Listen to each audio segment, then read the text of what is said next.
strike at the University of Wisconsin, Milwaukee. A student group putting out a list of words it doesn't think students should use, ever. Some of the words on that list, yeah, politically correct. Oh, lame, that's also canceled. And crazy, don't ever say it. Some on campus are outraged over the list, but others think it's a good thing. That's some old bullshit. UWM student body president Mike Sportiello joins us from campus. My goodness. Thank goodness I'm not on college campuses anymore. But what is going on there and how are the students reacting to this list? Can you hear me? I think perhaps we maybe lost his audio. Can you hear me, Mike? Oh, there you are. Hi. Hi. What's going on is that students are engaged. Yeah, Students they're are finally engaged in discussion. Okay. They're finally engaged in a discussion about the power of words. You know, last time I checked, asking students to think critically about the power of the words they use isn't so new. The Just Words campaign isn't new this year, but the idea of thinking critically is all of a sudden newsworthy. That to me is a little surprising.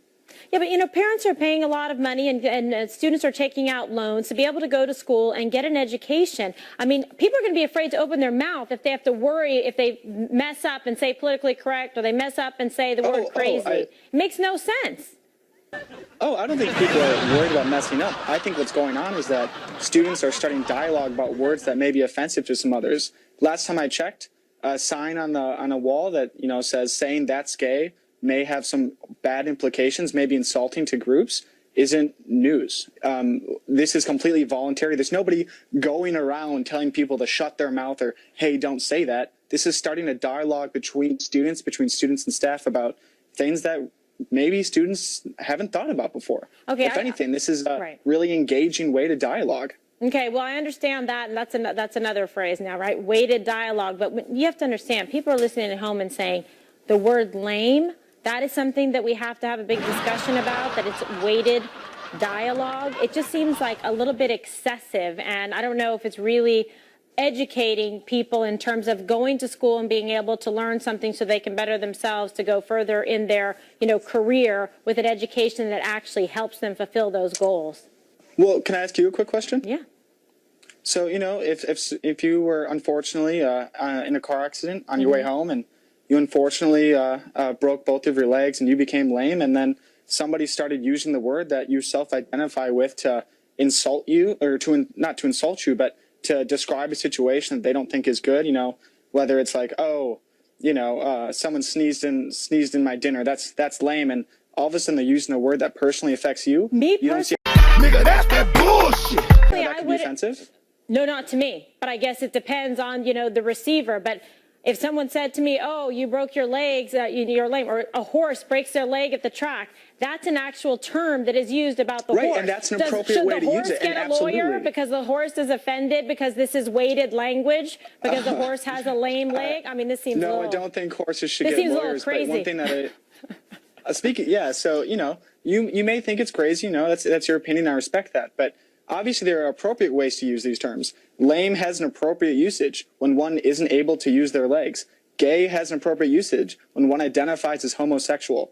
An inappropriate way to use those words is one that isn't in the proper definition, in a way that afflicts some marginalization upon some outside group that isn't you. Well, there's a wide spectrum there, and there's some words and phrases on there that do not seem that they should be considered to be offensive versus serious, real dialogue about things that would matter and that actually might have an impact on someone, that you wouldn't want to use language that was offensive or was, you know, prejudiced or biased against them. I think that's the distinction. And I think that is a distinction, but when you look at it, I think you have to ask not just what do people with privilege, people like you and me who aren't lame, but other people too, what do they think of these words? It's not just about how you feel. Life is about looking at how everyone feels and interacting with each other. And again, no one's running around telling people what to say. There's freedom of speech in this country. Right. Everyone's proud of it. We're a publicly funded institution. We're proud of the First Amendment here, okay? We're just asking for people to think about the words they use And last time I checked, it's not so crazy to ask people to think before they talk. Okay, well, you just used the word crazy now probably like 2-3 times in this segment. So that's interesting. So guess what, Mike? Call me crazy. I'm going to ask you to stick around because we have a guest that's joining us, and maybe you can opine in as well, if that's not banned. Is campus censorship getting out of control? That's the question tonight. To help us figure that out, editor-in-chief from dailywire.com, Ben Shapiro, goes on the record. Ben, great to see you tonight. Thanks for coming on the record. You heard the previous guests and some of these lists, and this is happening pretty much across this country, so there is heated, spirited debate, which you should have, about this subject. Your thoughts? Well, I mean, first of all, I think that what we're teaching a lot of the kids in college is that oversensitivity and perceived victimization is a path toward reward and virtue, that the more you feel as though you're oppressed, the more people are going to sympathize with you and give you what you want. I think that's a bit of a mistake. I think it'd probably be better off just teaching people not to take everything quite so seriously. That said, I of course understand the value of words. I just think that I do wonder at University of Wisconsin, they use words like privileged, obviously, and that's obviously a buzzword. And if you use words like white privilege, which is extraordinarily common on campuses like UW, then I would assume that that's okay. But white privilege is a way of shutting down debate from white people, because then the assumption is that if you're white, then you must be somebody who can't speak properly on any other issues except for white people issues. I mean, all of these words. Yeah, how about this? How about we just have an open debate on all of this stuff and stop attempting to shut down the terminology that's used per se. Right. Mike, you're back up. So that's your reward for being a winner. Is winner an offensive word that is weighted language that may offend somebody because maybe there's one winner and quote, a loser? I think I know what you're going to say. I think it's all about asking, who is being affected by the words we're using. You mentioned just a moment ago, there are words that we use every day that are really common that before you think aren't offensive at all. You mentioned the word crazy. You mentioned the word lame. I mentioned, They're that's on gay. this list. These That's are things why. Lame. Yeah. And man up. Right, Man and up that's is why I'm very also bad, referencing I them. guess. Politically correct. Yeah, I mean, yeah, what's wrong with man up?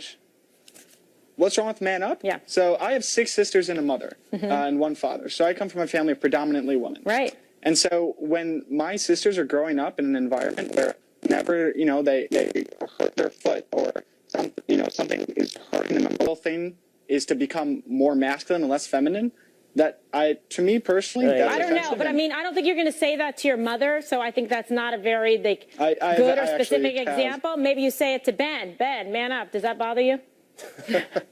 Well, honestly, again, I have a wife, I have a daughter, I have 3 sisters and a mother. I don't know that any of them are going to go throw themselves off a bridge if somebody says man up to them. I think that perhaps the best solution is for everyone to man up a little bit and get over it. I mean, honestly, I don't know what you're training kids to do other than become paranoid about the language that they're using and the language that is used about them. Yeah, at a certain point, believe me, get out there in the job market. No, that's a really good point. I want to note on that. You're right. To make a really, really big deal out of something isn't always the best thing to do. But you know what? It's a good place to start and to talk about it. Sometimes it's not the time or place to bring it up. If we're having a good conversation about the educational system and you use the word but people lame would in a also sentence, might maybe be it's something I'll bring offended to up the later. term big deal, too, and you just used it. See what I'm saying throughout this conversation? No, because that's not related at all. Okay. I mean, listen. That just doesn't make any sense, Ben. Ben. Big deal. Good luck. Or that's Add gay. that to your resume. Ben, you're a big deal. Yeah. I think a lot of people have futures as administrators in useless departments at University of Wisconsin. Yeah, all right, there you go. I'm going to leave it at that. No, we're a little bit over time. Gentlemen, can I say that? Thank you. And